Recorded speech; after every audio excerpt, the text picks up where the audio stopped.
Pai, em nome de Jesus, nós estamos aqui diante do Teu cuidado, do Teu amor, da Tua presença.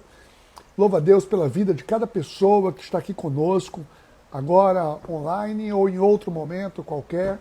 Que essas pessoas, Senhor Deus, possam encontrar no Teu cuidado, na Tua presença, possam encontrar discernimento, entendimento, para que nós saiamos de todo o engano que muitas vezes nós somos submetidos por questões culturais, por questões aleatórias, mas nós sabemos que o Teu Espírito Santo traz entendimento para cada um de nós e é assim que nós queremos viver, com entendimento. Nós te agradecemos, Pai, por esse instante aqui e por cada vida que está conosco hoje, aqui, em nome de Jesus. Amém. Amém.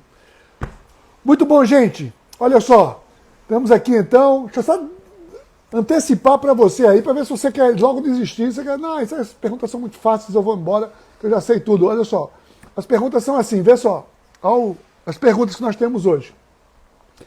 Primeira, faz mal ter uma imagem da Santa Ceia em casa, mesmo sem adorar? Olha só, pergunta interessante essa, será? Olha outra, vamos ver outra. Como posso melhorar a minha qualidade de tempo a sós com Deus? Existem algumas dicas? Eu normalmente tenho dificuldade com a disciplina. O que poderia ajudar? Essa é outra pergunta que temos aqui. A terceira. Eu não costumo ler a Bíblia, pois tenho dificuldade de entender. O que poderia ajudar? Vamos ver. O que é que pode ajudar? Né? Ser alfabetizado já ajuda muito. Brincadeira, a gente vai chegar lá. Vamos lá. A outra. Os dons de Deus podem ser revogados? Olha aí. Essa é uma questão. Os dons de Deus podem ser revogados? Vamos outro ainda. A última. É possível perder a salvação? Tá vendo? Essas são as perguntas aqui para hoje. Tá? Agora é aquele famoso, te vira pastor, vai que é tua, né? Agora é contigo. Mas vamos lá.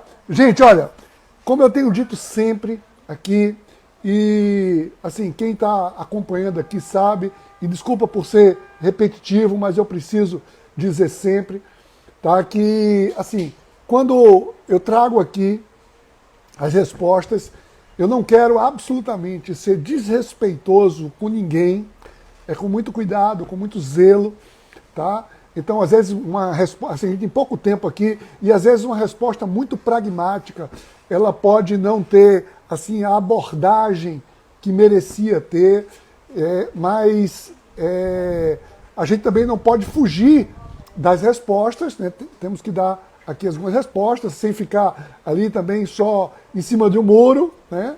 Mas eu quero dizer a você que é com muito respeito, com quem pensa diferente, tá? Isso aqui não é uma, como é que se diz assim, uma estrutura para manipular absolutamente ninguém, nem para determinar absolutamente nada. Isso aqui é apenas o meu posicionamento, pastor Geis, o posicionamento, o que eu tenho pelo entendimento que eu tenho das Escrituras. É claro, é óbvio que cabe pessoas pensarem diferente, cabem outras possibilidades de respostas de acordo com o entendimento de cada um. E eu não quero desprezar, nem ser melhor absolutamente do que ninguém, tá bom? Mas eu estou falando por aquilo que eu creio, por aquilo que eu vivo, tá? E é nisso que a gente traz aqui, então, esse momento, para que a gente possa trazer luz a partir das Escrituras. Olha aí, sempre nessa hora tem alguém tentando ligar, entrando aqui, né, e dar uma travadinha, mas eu já desliguei. Olha só, vamos lá para a primeira. Faz mal ter uma imagem da Santa Ceia, mesmo sem a... Olha, bom, tem uma pessoa insistentemente ligando aqui para mim, mas nesse momento eu não vou atendê-la, obviamente. Vocês hoje, nesse momento aqui, vocês são a minha prioridade. Vamos lá. Faz mal ter uma imagem da Santa Ceia em casa, mesmo sem adorar?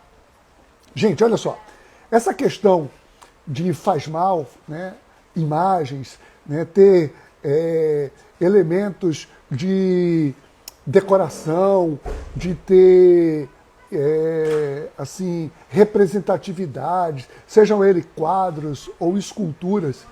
Isso é uma coisa que permeia a humanidade, por muitos séculos, sempre existiu essas dúvidas, né? A visualização de elementos e a relação com os elementos. Tá? E a relação com os elementos. Então, é fato que tem muita gente, a gente sabe, na Bíblia, a palavra de Deus diz que nós não devemos adorar absolutamente nada além de Deus. Só apenas a Deus devemos ter a nossa adoração. E por em diversas épocas, o homem, o ser humano, fez para si, constituiu para si elementos de adoração. Tá? E esses elementos, principalmente elementos que iam ganhando, né, uma conotação religiosa, esses elementos sempre foram ali trazidos para esse imaginário, pessoas colocando naqueles elementos, colocando as suas esperanças e a sua própria relação. Tá?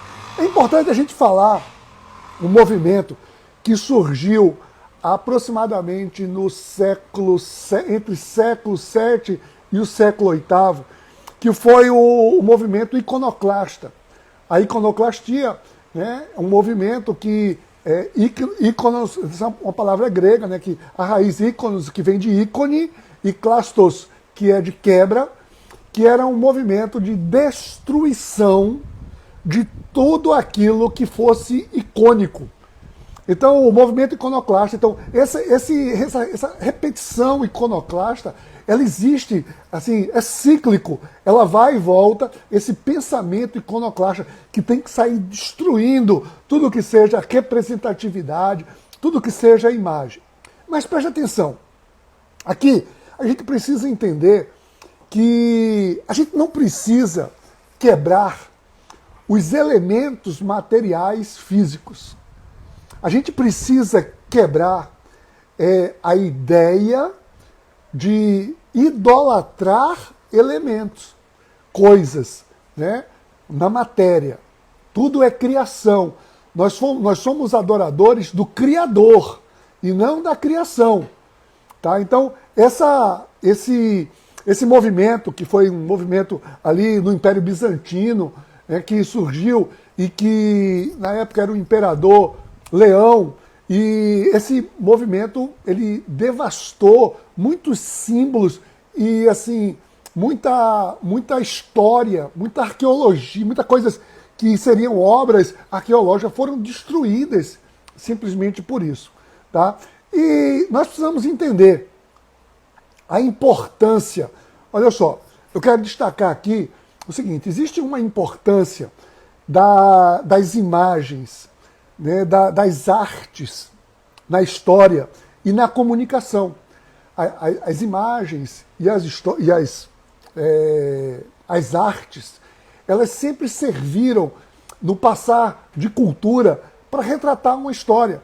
Desde os primeiros hieróglifos, né, aqueles símbolos que eram desenhados, as pinturas rupestres, né, em cavernas, ou seja, sempre serviu para comunicar, para narrar uma história, tá? Então, símbolos, imagens, ícones, eles sempre tiveram essa conotação de comunicação.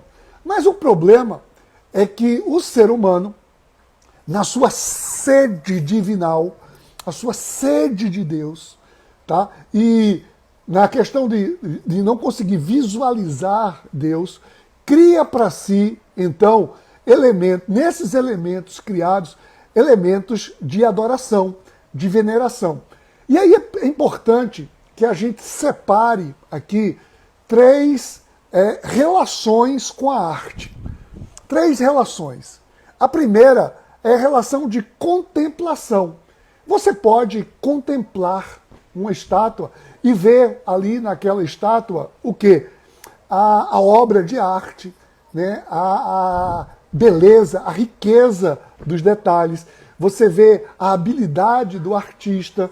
Você está vendo uma arte. Isso é contemplação. Existe uma outra fonte de observação, que é a veneração. A veneração já é um pouco além da contemplação. A veneração, ela traz o quê? Ela traz uma ideia de representatividade. Ou seja, eu olho para aquele símbolo, para aquela imagem, pode ser a imagem de uma pessoa, pode ser uma foto, uma estátua, e eu tenho uma veneração. A veneração é uma admiração não apenas pela obra de arte, mas uma admiração pelo que a obra de arte representa. Tá? Então, aquilo ali me representa aquela pessoa, uma pessoa que é uma referência, uma pessoa que é um exemplo, uma pessoa que é um testemunho. E isso é uma veneração. E a igreja sempre usou elementos de veneração. Você, né, ter ali a veneração. As pinturas nas igrejas, as estátuas nas igrejas, as obras de arte na igreja, retratado nos vitrais, em diversos elementos. A veneração. Eu olho lá o desenho de Paulo, de Pedro, né, de Maria, de quem quer que seja, e vejo a relevância que aqueles primeiros discípulos, aquelas pessoas tiveram no cristianismo, e aquilo me serve de inspiração. Isso é veneração. Tá? Mas existe a terceira observação, que não é nem apenas uma contemplação e vai além de uma veneração, que é a adoração. A adoração é, eu atribuo àquele elemento ali um poder, eu atribuo àquele elemento uma força, uma capacidade qualquer, e pior, uma interatividade, que eu possa me relacionar com aquele elemento, com aquela imagem, com aquele objeto, e aquilo vai me trazer algum ganho, algum benefício. O nome disso é idolatria. Tá? Então é idolatrar. Eu estou atribuindo poder àquele elemento. Então a idolatria é que é condenada nas Escrituras. Não a veneração, não a contemplação.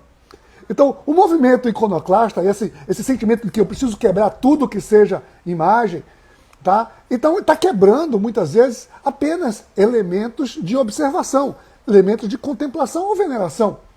Porque a idolatria não depende do elemento. A idolatria depende da pessoa.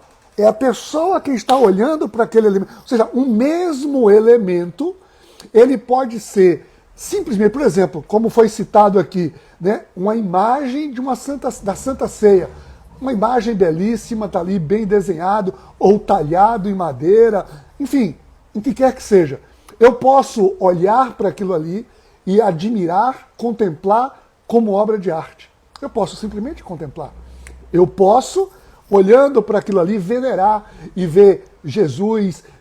Naquele momento ali, Jesus partiu o pão com os seus discípulos, isso me serve de inspiração. Jesus ali lavou os pés dos discípulos, ensinou, isso me serve, né? Isso fortalece a minha fé, isso é veneração. Mas o mesmo elemento pode sentir, não, eu estou botando isso aqui vai proteger a minha casa, isso aqui vai me dar sorte. Então, isso aí virou uma idolatria. Então, o grande problema é a relação que eu tenho com os elementos, tá? Então, eu preciso quebrar toda a idolatria. E a idolatria está na pessoa e não no objeto. Tá bom, gente? Então, é isso que a gente... E às vezes não entende, tem pessoas que não entendem. E às vezes pessoas querem se livrar, porque aquilo ali me serviu. E assim, eu não estou aqui para julgar ninguém. Eu já vi muitas pessoas, não, tinha ali uma imagem de um santo, não sei o quê, e eu parei de crer nesse negócio, e aí eu quebro aquele negócio, porque aquele negócio me remete a uma idolatria. Isso é uma coisa pessoal. Pessoal. Aquela pessoa, do mesmo jeito que ela estabeleceu o elemento para que ela adorasse, ela estabelece também a ruptura com aquele elemento para ela se ver livre daquilo. Tá bom? Então é preciso que a gente saiba diferenciar essas questões. Então, você quer ter ali a imagem da Santa Ceia na sua casa, ali apenas como um elemento de decoração, assim, não vejo problema nenhum, vai e seja feliz. Tá bom? Vamos lá, vamos seguir. Tá?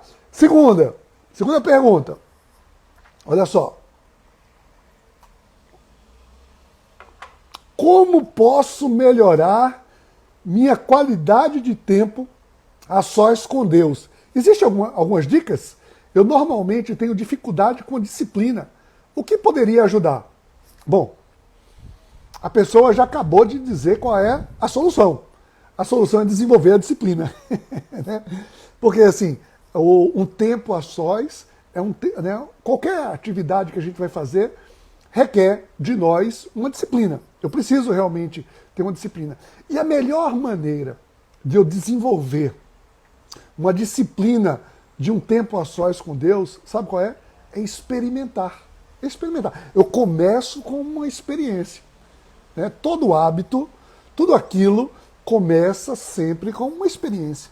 Eu experimento alguma coisa e ao experimentar eu desejo aquilo ali mais. Isso pode ser numa prática esportiva, isso pode ser num alimento, isso pode ser em qualquer coisa. Tá? A disciplina, ela sempre sucede uma experiência. Tá? Agora, existem alguns elementos, sim, que vão nos ajudar no desenvolvimento da disciplina. Tá? Por exemplo, a regularidade, a constância. Eu desenvolvo a disciplina através de uma constância. Então, eu quero desenvolver uma disciplina de relacionamento com Deus, eu preciso ser constante com isso. Tem gente que tem uma disciplina, eu tenho uma disciplina com Deus maravilhosa. Uma vez por ano, na Páscoa, ou então no Natal, eu vou na igreja. É uma disciplina. É uma disciplina capenga, né? Porque você 2 vezes por ano é que você vai se relacionar com Deus. Né? Outros não, eu tenho a disciplina de ir à igreja todo domingo. Né? Melhorou um pouquinho, mas muito pouco também. Imagina que se você fosse comer só uma vez por semana. Não, a gente tem hábitos alimentares. Tá? Como todo hábito é desenvolvido. A gente tem hábito de escovar os dentes, né? Quando acorda, depois das refeições. É um hábito. Tá? Então tem gente que não tem o hábito de escovar depois das refeições. Tem gente que, né, eu sinto assim, quando você acaba de comer, fica aquele sentimento, aquele desejo de escovar os dentes. Então são hábitos que precisam ser adquiridos. Então a constância me leva ao hábito. Então eu preciso ter uma regularidade no meu relacionamento com Deus. E aí o que pode ajudar? Dicas, a pessoa pediu dicas aqui. Bom, existem algumas dicas? Existem. Né? A gente pode trazer, pode encontrar outras dicas, alguém pode depois aí dar outra dica para essa pessoa também. Pois eu faria o seguinte, uma dica, ter um local específico. Não quer dizer, presta atenção, não quer dizer com isso que eu só vou me relacionar com Deus naquele local. Não. Eu posso me relacionar com Deus em qualquer lugar. No chuveiro, tomando banho, deitado na cama, no trânsito, na praia, na sala, em qualquer lugar eu me relaciono. Mas se eu quero ter um tempo a sós com Deus, né, um tempo de oração, um tempo de meditação, é muito bom eu ter um local específico. Sabe por quê? Isso vai me ajudar a eliminar as distrações. Porque nós somos visuais, né? Nós somos perceptivos, nós somos auditivos. E se a gente está ali sempre mudando de lugar, a gente está sempre se distraindo, alguma coisa vem e distrai a gente. Tá? Então, eu ter o mesmo local sempre é uma dica muito legal também. Uma outra dica que eu daria para você seria a seguinte, se você quer desenvolver um hábito que não seja algo muito pesado, estabeleça metas atingíveis. Né? Por exemplo, se eu disser assim, não, eu quero agora ter 1 hora por dia de relacionamento com Deus. Ótimo, eu acho maravilhoso você ter 1 hora de tempo com Deus. Que maravilha. Mas se você vai... você chega, né? Seu dia a dia corrido, aquela correria, aquele negócio todo, aí você... hoje eu não tenho 1 hora. Então, se eu não tenho 1 hora, eu não vou ter nem 5 minutos.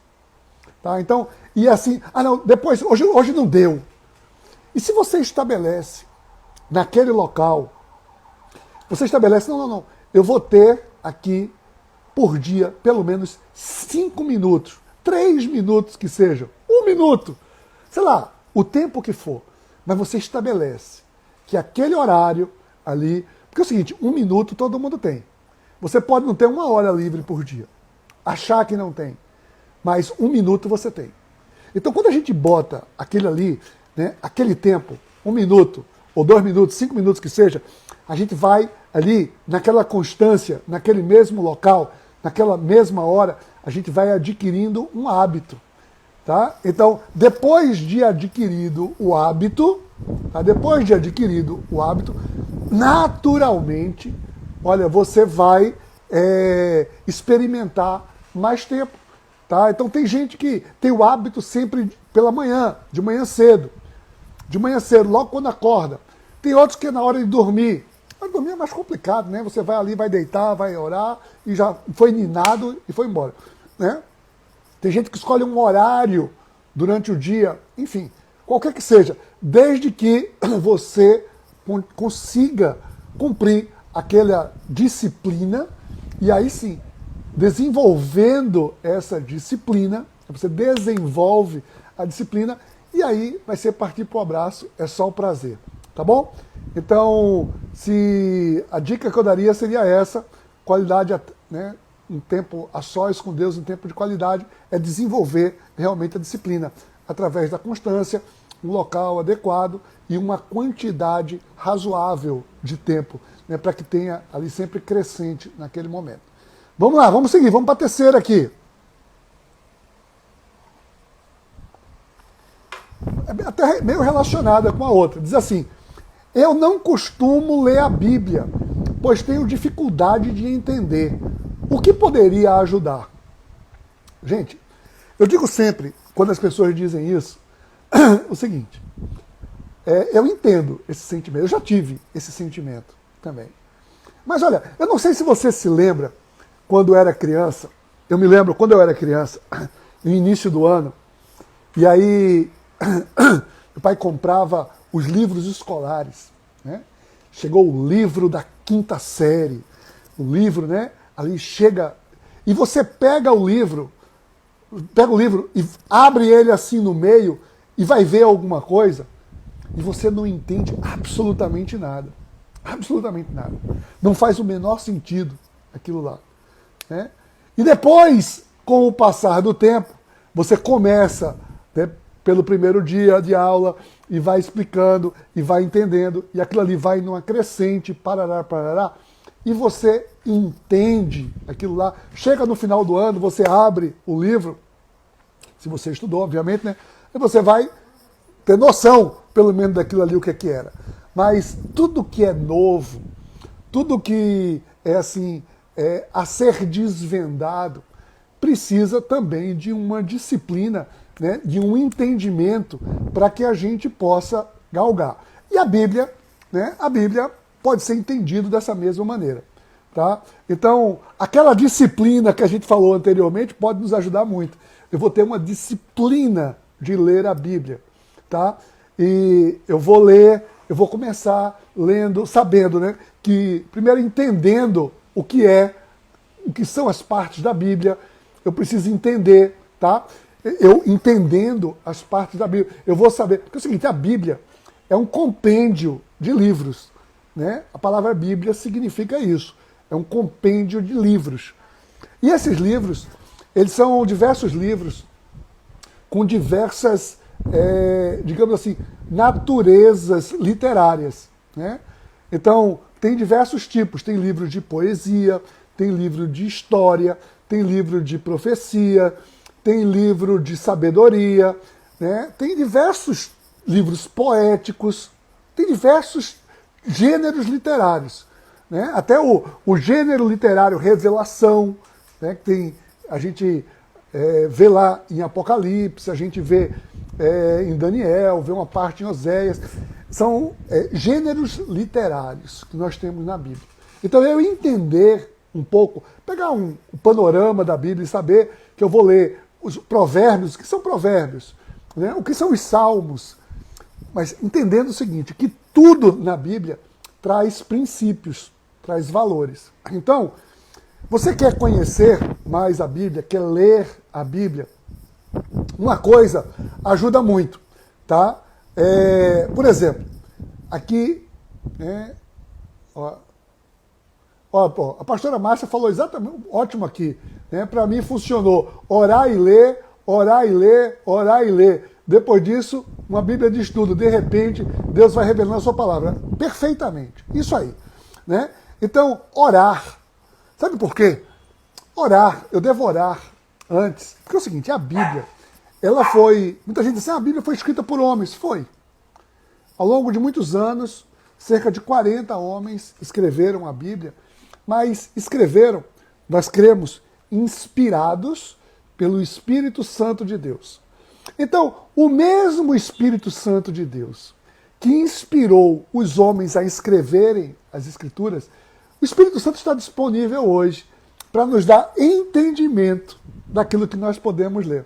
Olha, eu quando ganhei a minha primeira Bíblia, e a pessoa escreveu na Bíblia, escreveu um negócio aqui, né, que foi o texto de um salmo, e eu vou ler aqui para vocês, que isso me ajudou. Isso por muito tempo foi ali o meu, como é que diria assim, a minha rotina de leitura da Bíblia. Olha só, aqui no Salmo 119, no verso 18, cadê?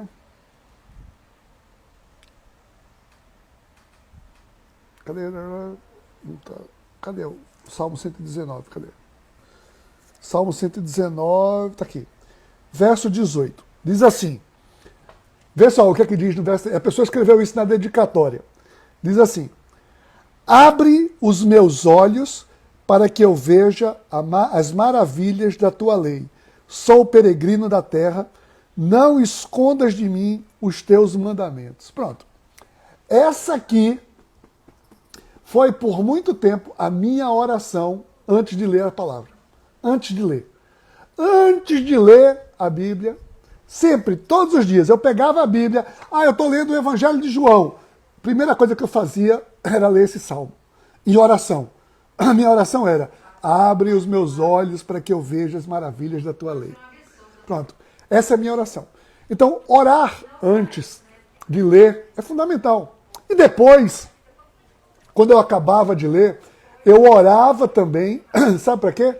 Pedindo que Deus me desse capacidade. Primeiro eu orava para que Deus me mostrasse e desse entendimento. E depois eu orava para que Ele me desse capacidade de praticar o que aqui estava. Então, eu sempre orava, lia e orava. Sempre. E é assim até hoje. Eu oro, leio, oro. Para que Deus me ajude a cumprir aqui. Tá? Então, agora, a grande questão é que a Bíblia, ela contém, sim, coisas espirituais. A gente ora, porque a gente precisa discernir espiritualmente. O apóstolo Paulo fala em 1 Coríntios, eu vou ler aqui, deixa eu abrir aqui. Olha só, 1 Coríntios 2, aqui, 1 Coríntios 2, cadê? 14, diz assim, quem não tem o Espírito não aceita as coisas que vêm do Espírito de Deus, pois lhes são loucura, e não é capaz de entendê-las, porque elas são discernidas espiritualmente. Ou seja, a Bíblia é um livro de princípios espirituais. Ela precisa ser discernida espiritualmente. Então, por isso, a necessidade de oração.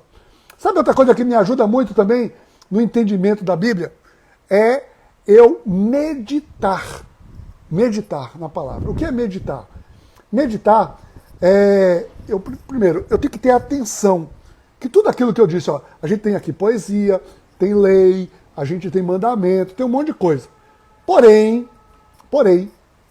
tudo isso aqui, todos esses gêneros literários, nos servem única e exclusivamente para nos trazer princípios. Tá? Então eu estou lendo, vai ter um princípio, eu estou lendo, vai ter um perigo a ser evitado, eu estou lendo, vai ter uma promessa. Então, eu preciso ter atenção ao que é que aquela palavra, naquele momento, está dizendo. O salmista, ele diz o seguinte, vê só, eu vou ler aqui, o primeiro salmo. Cadê? Gosto muito desse salmo. Olha só, Salmo 1, versículo 1. Como é feliz aquele que não segue o caminho dos ímpios, não imita a conduta dos pecadores, nem se assenta na roda dos zombadores. Ao contrário, a sua satisfação está na lei do Senhor. E nesta lei medita de dia e de noite.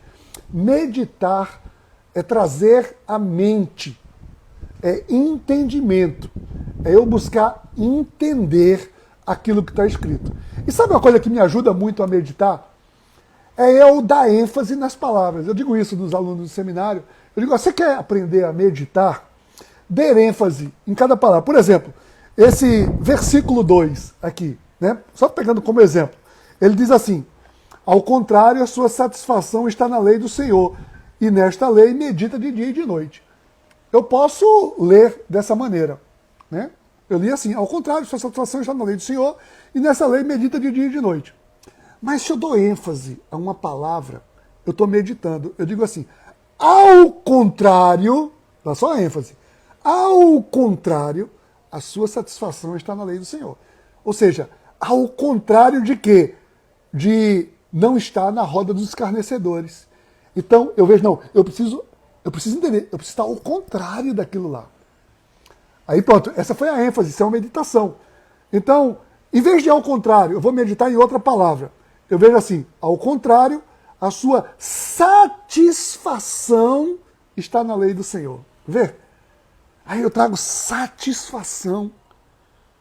Ou seja, eu quando não estou na roda dos pecadores, não me assento na roda dos escarnecedores, eu tenho satisfação. Vê? O poder de uma palavra. Então isso é meditação. Quando eu dou ênfase numa palavra. Tá? Muitos sermões já surgiram assim, né? Eu até hoje estou lendo as escrituras, eu vou meditar numa palavra ali especificamente. Então isso traz muito prazer para mim. Poderia ser qualquer outra coisa. Aqui, do Senhor, por exemplo. Né? Ao contrário, a sua satisfação está na lei do Senhor. Não é qualquer lei, é uma lei que é do Senhor. Percebe aqui? Isso é meditação. É eu trazer à mente o sentido ali. Aí eu posso ver, né? Então isso aqui, esse texto aqui, ele tem o quê? Ele tem um mandamento? Não. Ele traz o quê aqui? Ele traz um conselho, ele traz uma diretriz, ele traz um princípio, né? Algumas coisas a ser evitadas, sim. Eu evito o quê? Eu evito estar na roda dos escarnecedores. Existe alguma coisa a ser praticada? Sim. Eu buscar satisfação na lei do Senhor. Percebe? É isso. Eu vou ler meditando. Porque às vezes a gente quer ler né, corrido, mas ler meditando dá uma satisfação, dá um prazer, é muito bom. Tá bom? Então fica aí também essa dica de como ler, né, trazendo essas ênfases. Vamos lá, outra pergunta. Olha só, está engrossando aqui o caldo. Viu? Os dons de Deus podem ser revogados? Tadã! Sim ou não?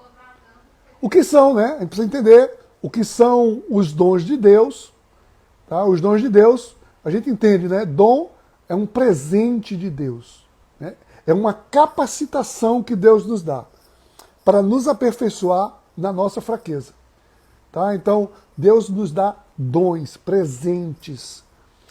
E esses, então, aí, lá em 1 Coríntios 12, Paulo fala muito sobre isso, sobre os dons, dom de profetizar, dom de curar, dom de pregar, dom de administrar, são muitos dons que Deus dá.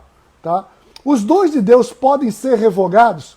Olha, se a gente pegar a Bíblia, lá em uma resposta direta e reta, a gente vê aqui, ó, em Romanos, deixa eu abrir aqui o livro de Romanos, em Romanos 11, 29. Se eu pego a Bíblia aqui, Romanos 11, 29, diz assim, pois os dons e o chamado de Deus são irrevogáveis. Pronto. Então, respondendo diretamente aqui a pergunta, os dons de Deus podem ser revogados? Aqui está dizendo o seguinte, os dons e o chamado de Deus são irrevogáveis. Ou seja, um presente que foi dado, ele não é tirado.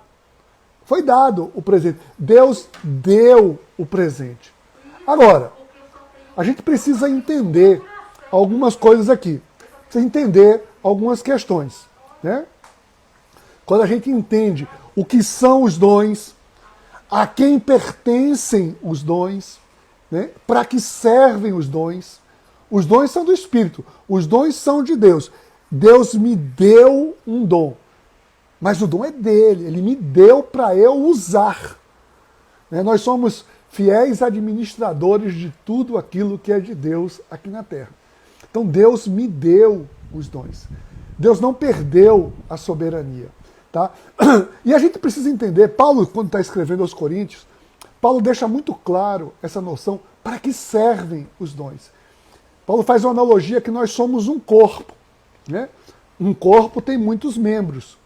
E cada membro do corpo tem uma função. E tem uma função para quê? Para o bem do corpo. Para o bem do corpo. Tá? Então, os dons são para o corpo. Então, quando Deus me dá um dom, Ele não me dá como prêmio. Deus não me dá um dom como status. Deus não me dá um dom como merecimento. Muito pelo contrário. Deus me dá um dom pela minha incompetência, pela minha incapacidade de, por mim mesmo, fazer alguma coisa para o bem do corpo. Então, se é para o bem do corpo, Deus me capacita com os seus dons. Então, Deus me dá um dom para que eu possa servir a outro. Então, o dom é para servir. O dom não é para status pessoal. Então, quando eu recebo o dom, eu preciso servir com aquele dom. Agora, eu preciso entender o seguinte: Deus continua sendo soberano. Deus continua sendo soberano, tá? E justo. Deus é juiz. E Ele vai me julgar. Ele vai julgar você. No dia do julgamento Ele vai perguntar: Geiso, o que foi que você fez com os dons que eu te dei? Ou seja, Ele vai cobrar de mim. E a palavra de Deus diz: a quem muito é dado, muito é requerido. Né? Imagina. Você está ali, aí você tem alguns trabalhadores. Vocês precisam ali arar aquela terra. Aí para um dá uma enxada, para uma ferramenta, uma enxada. Para outro dá uma colherzinha de café. Para outro não deu nada. E você diz: aí, gente, vamos arar essa terra aqui. Então, de quem é que vai ser requerido o trabalho, né, a quantidade maior de trabalho? A quem foi dado uma enxada. Aquele que foi dado uma enxada não significa agora que ele é mais poderoso do que os outros. Não. Ele tem um poder para servir a coletividade. Um poder que não é dele, que é do Espírito, para servir a comunidade. Percebe? Então, esse é o sentido do dom. Esse é o objetivo do dom. É para isso que o dom é dado. Tá? Então, os dons podem ser revogados? Assim, segundo as Escrituras, não. Mas os dons podem ser negligenciados, sim. Uma pessoa recebeu o dom e ela bota a enxada dela atrás da parede. Mas ela vai ser cobrada por isso. Né? Como é que você usou o seu dom? O dom que eu te dei. Tá? Então, a gente precisa entender essa questão. Não é que... Agora, há quem diga, teologicamente, existe... Eu já vi gente usando, inclusive, aquela passagem que tem lá em Jó, né? Quando... Né? Bom, é livre, né? Livre interpretação aí, às vezes, as pessoas... Eu já vi gente usando, pessoa dizendo o seguinte: olha, Deus deu, Deus tirou, bendito seja o nome do Senhor. Ou seja, o que Deus dá, Deus também tira, Deus pode tirar. Ali foi um contexto. Né? Deus deu os filhos a Jó e Deus tomou de volta. Porque, na verdade, os filhos não são nossos. Os filhos são de Deus, que Deus nos dá para administrarmos. Enfim. Então, já vi gente usando isso. A grande questão é o seguinte: Deus nos dá os dons, nos capacita com os dons para que nós usemos. Nós podemos até negligenciar os dons. Mas os dons foram dados. Tá? Então tem gente que se afasta de Deus. Se afasta de Deus. e está distante de Deus, então não está mais tendo o discernimento de Deus. É a mesma coisa do seguinte, é eu ganhar um grande instrumento, um computador, ou qualquer outro instrumento de tecnologia, e eu ficar longe do manual de instrução. Eu não vou saber depois usar algumas funcionalidades que ali tem, enfim. Entende? Os dons são ferramentas, só isso. Ferramentas para serem usadas para o benefício do corpo. Eu recomendo você que quer aprofundar um pouco mais essa questão, leia lá, sobretudo, 1 Coríntios 12, 13 e 14. Aliás, o 13, Coríntios 13, fala do grande dom de Deus, né, que é o amor. Né, para que eu ame. Eu uso todos os outros dons com amor. Eu preciso ter amor para usar todas as coisas. E ele coloca, né, o dom, né, como em um único capítulo. Né, nos textos que Paulo está falando aos Coríntios sobre os dons, capítulo 12, 13, 14, ele dedica um capítulo inteiro para falar do dom do amor. Dá uma lida lá. E tem muita coisa, em Romanos também fala sobre os dons, Efésios fala sobre os dons, tem muita coisa aí aprofundar sobre os dons, tá bom? Então, assim, se você tem medo, receio de perder os dons que lhe foram dados, não tenha esse medo não, tenha medo de ser cobrado pelos dons que foram lhe dados. Que isso é o que vai acontecer no dia do julgamento. Né? Deus vai dizer, o que você fez com os dons que eu te dei? Com a capacidade que eu te dei. Tá? Então, a gente precisa entender isso. Vamos lá. Vamos para a última pergunta. É possível perder a salvação? Olha aí. Essa é uma pergunta recorrente. Né? Assim, nesses 20 anos meu de ministério, eu sempre respondi essa pergunta, muita gente pergunta isso recorrentemente. E, assim, existem polêmicas, debates em torno disso, correntes teológicas e que tem teses e antíteses disso aqui, e pessoas discutem, perde a salvação, não perde a salvação. Olha, a gente responder rapidamente uma coisa que é uma polêmica de séculos, aqui é muita pretensão, mas eu vou tentar ser o mais objetivo possível aqui. O que é a salvação? O que seria a salvação? Que salvação é essa? A salvação é uma regeneração da nossa natureza decaída. A nossa natureza pecaminosa, decaída, né? Então nós estamos ali perdidos, né? Estamos condenados a uma morte pela nossa natureza e nós ganhamos uma nova natureza. Nós somos redimidos. A remissão da nossa natureza pecaminosa, a remissão dos nossos pecados. A grande questão é o seguinte: como é que se conquista essa remissão? Como é que conquista essa redenção? Mediante, não é por mérito de ninguém, não é por conquista pessoal de ninguém. É única e exclusivamente pela graça. É um presente de Deus. A salvação é um presente de Deus. João 3,16 diz o quê? Deus enviou o seu Filho único para que todo aquele que nele crê não pereça, mas tenha a vida eterna. Não pereça, mas tenha a vida eterna. Seja salvo. Tá? Então, um presente de Deus para a nossa salvação é Jesus Cristo. Agora, eu gosto muito de trabalhar essa questão abordando sobre a seguinte perspectiva.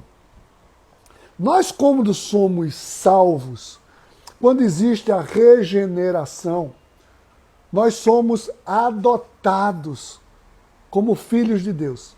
Nós nos tornamos filhos adotivos de Deus. Adotado não é por acaso, não é filho por geração, não. Nós somos filhos adotivos, escolhidos. Deus nos adota como filhos. Né? Em João, lá no Evangelho de João, diz que Jesus veio para os seus não o receberam, mas a todos que creram no seu nome, Deus deu-lhes o direito de se tornarem filhos de Deus. Em Romanos 8, deixa eu abrir aqui, Romanos 8, cadê?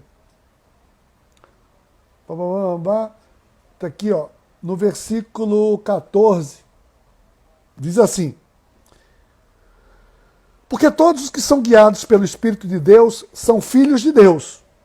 Pois vocês não receberam um espírito que os escravize para novamente temerem, mas receberam um espírito que os torna filhos por adoção, por meio do qual chamamos Abba Pai. Nós recebemos um espírito de adoção. Nós somos adotados como filhos de Deus. Tá? Então, isso aqui é fundamental, esse entendimento de adoção como filho. Tá? A gente vai antes em Romanos 6, a gente vê no finalzinho de Romanos 6, a gente vê que o salário do pecado é a morte. Olha só, Romanos 6, 23, o salário do pecado é a morte, mas o dom gratuito de Deus é a vida eterna em Cristo Jesus, o nosso Senhor. Essa é a salvação. Então, gente, a minha opinião de Jason, você pergunta assim, aí tem gente que diz, não, mas olha, desobedeceu, perde a salvação. Tem muita gente que diz isso. Tá? Então, desobedeceu, perdeu a salvação. Você tem que estar ali, aí é como se a salvação para essas pessoas fosse um mérito pelo meu bom comportamento. A minha opinião, né, o que eu entendo lendo as Escrituras, o que eu tenho entendido há 25 anos, é que o seguinte, é que uma vez filho, é filho para sempre. Você não vê ex-filho. Você pode ver ex um monte de coisa. Mas ex-filho não existe. Então, se nós nos tornamos filhos de Deus, se a salvação nos torna filhos de Deus, como é que nós vamos ser ex-filhos? Não. Pode existir até alguém que seja um filho que se rebele contra o seu pai. Né? E aí, um filho que se rebela contra o seu pai, um filho desobediente, um filho rebelde, ele sai, sabe de quê? Da proteção do seu pai. Ele abre mão da proteção do seu pai. E quando ele abre mão da proteção do seu pai, ele está por ele próprio. E ele vai sofrer consequências aqui nesse mundo. Porque Jesus disse, eu vim para que você tenha vida e vida em abundância. Então, quando eu estou sob a proteção do Pai, eu tenho vida abundante aqui na terra. Eu tenho a minha provisão, eu tenho a minha proteção, eu tenho o direcionamento por Deus. Quando eu me rebelo contra Deus, eu sou um filho rebelde. A gente vê lá a parábola do filho pródigo, é um exemplo disso. Tá? E Deus, ele não quer condenar essas pessoas. Ele está na expectativa do retorno. A expectativa do retorno. Tá? Então, se alguém acredita, tá, que perde a salvação, eu lamento esse entendimento, respeito o entendimento, mas o meu entendimento é que não. Você não perde a salvação. Você perde, sim. Você perde de desfrutar a vida abundante que Deus dá para aqueles que obedecem. A palavra diz em Deuteronômio, a obediência te dá bênção, a desobediência te dá ausência de bênção, maldição. Certo? Então, você continua. Então, a palavra diz que para você ser salvo, você crê em Jesus como Filho de Deus. Você o confessa como Senhor e Salvador. Então, eu confesso Jesus como Senhor e Salvador. Eu sou salvo. Eu me torno filho. Se eu me rebelo, se eu sou desobediente, tudo, parará, eu sou um filho rebelde. Mas eu não deixo de ser filho. Tá bom? Então, esse é o entendimento. Então, respondendo assim, pragmaticamente, é possível perder a salvação? Não. Eu entendo que não. A menos que, a gente até já debateu isso aqui em outro aspecto, existe um pecado que é a blasfêmia contra o Espírito Santo, é uma questão mais longa da gente falar, que a gente falou uma vez, né? Que é a rejeição. Ou seja, eu posso como filho, eu abro mão da minha herança. Vê, aí é abrir mão da herança, é rejeitar. Não é Deus que rejeita filho, é filho que rejeita Deus como pai. Tá? Então, essa rejeição é uma blasfêmia contra o Espírito Santo. A pessoa rejeita a salvação e aquela ali não terá, então, o perdão dos seus pecados, não vai ter a eternidade, porque ela abriu mão, ela rejeitou deliberadamente a salvação. Tá bom, gente? Então, eu espero ter aqui trazido luz, espero que as respostas tenham sido satisfatórias aí para vocês, né? Então, que esse é o que temos para hoje, que Deus possa trazer sempre a cada um de nós entendimento das Escrituras, entendimento da sua palavra. Tá bom? Então deixa eu orar com você, quero orar pela sua vida, né, para que Deus possa estar trazendo a você sempre esse entendimento da sua palavra, que Deus possa trazer o cuidado com a sua vida e a sua família. Pai, em nome de Jesus, é diante desse teu cuidado que nós estamos e queremos estar, colocamos a vida de cada uma das pessoas que estão aqui conosco. Traz, Espírito Santo de Deus, o entendimento a tudo aquilo que nós necessitamos. Sim, Senhor Deus, nós queremos viver a plenitude da Tua palavra, a plenitude do Teu ensinamento. Queremos viver, sim, a vida abundante, Pai. Ó Pai, que Tu possa estar trazendo a cada um de nós a alegria do entendimento da Tua palavra para vivermos o melhor que Tu preparaste aqui nessa vida e na vida eterna. Que a Tua bênção, a bênção do Deus Todo-Poderoso, Pai, Filho e Espírito Santo, esteja sobre você, sobre a sua casa, sobre a sua família, hoje e eternamente. Amém.